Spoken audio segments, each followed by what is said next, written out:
clearly, I'm going to yield to Ranking Member Boyle as well here. But clearly, we've hit a nerve. The math just doesn't add up. They did not say where the $880 billion of cuts from the Energy and Commerce Committee that this document directs, they did not say where those cuts come from. They did not say that Medicaid, they could not tell you that Medicaid cuts were excluded because they know they have to address Medicaid. They have to cut Medicaid in order to make their math work. It is unfortunate, but we've heard a variety of excuses from them in the past 72 hours. This is a procedural vote. This doesn't say Medicaid, right? They aren't sure because their conference is so divided. They're utilizing every strategy they can to try to get their members to support this bill.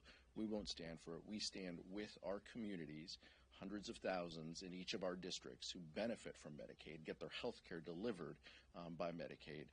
We're going to listen to our constituents, and we encourage our colleagues to do the same. Ranking Member Boyle. Yes, I've heard a number of my Republican colleagues say that it's incredibly disingenuous, and here's why. Occasionally I will be at the kitchen table helping my daughters in the 5th grade with her math, and her teacher is big on show your work. So I will follow that advice and show my work now in terms of why they have to cut Medicaid in their own instructions. Their resolution calls for at least, as a floor, $880 billion to be cut by what is under the purview of the Energy and Commerce Committee. If Energy and Commerce Committee said, we don't want to cut Medicaid, instead we will cut literally everything else we possibly can, 100%, that only gets you about halfway to the $880 billion.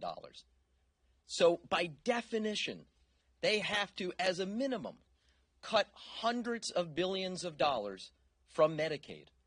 And I remind everyone again, I keep stressing the word at least, because in that 12-hour markup we held last Thursday in Budget Committee, at the 12th hour, the House Freedom Caucus got a big win. I'll give them credit. They were able to get in an amendment that raised the total cuts from $1.5 trillion to $2 trillion. So when we talk about $880 billion, that is the absolute minimum in order to satisfy that amendment that was added. So it's pretty clear who is driving the bus on the other side. It is the most extreme members of the House Republican Conference, and the math is quite clear. There will be hundreds of billions of dollars to Medicaid in their budget resolution, the largest in American history.